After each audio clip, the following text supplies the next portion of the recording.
Hi, this is Ben Fanning, Chief Burnout Officer and Burnout Specialist at benfanning.com. I'm excited to share with you today my idea for TED, which is how to put your mouth where your heart is.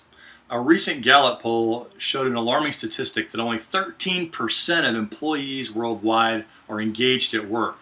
That means a whopping 87% of employees show up emotionally disconnected from their work as well as their coworkers. This has a huge consequence. In the U.S. alone, it's estimated that the impact to U.S. businesses from lost productivity is over $350 billion a year due to disengagement. And when you consider this on a per employee basis, it's over $2,500 a year per employee. And considering it on a 10,000 person organization level, the number adds up to over $25 million a year. Now, it turns out that employees that are disengaged are also 2.5 times more likely to leave.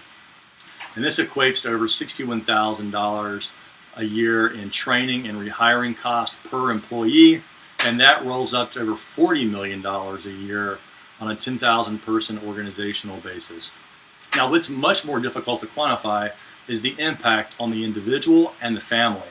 You see, there's a generation of disconnected, burned out employees raising a future generation of young people who believe that's all employment has to offer, and thus the ripple continues. Many organizations actually acknowledge this issue, and they attempt to address it with morale-boosting meetings, financial incentives, as well as technologies like instant message and web conferencing. Now, these start to make a dent in the problem, but they're costly, they take a long time to roll out, and the sustainability of the solution is yet to be determined.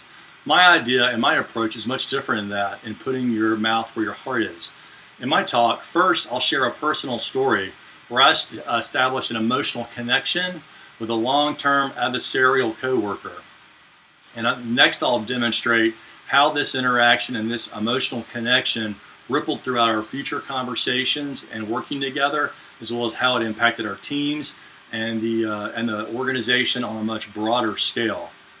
And then finally, I share 3 simple steps with the audience for those who want to implement this idea immediately. So here's to putting your mouth where your heart is. Here's to putting your mouth where your heart is, and thanks for your consideration.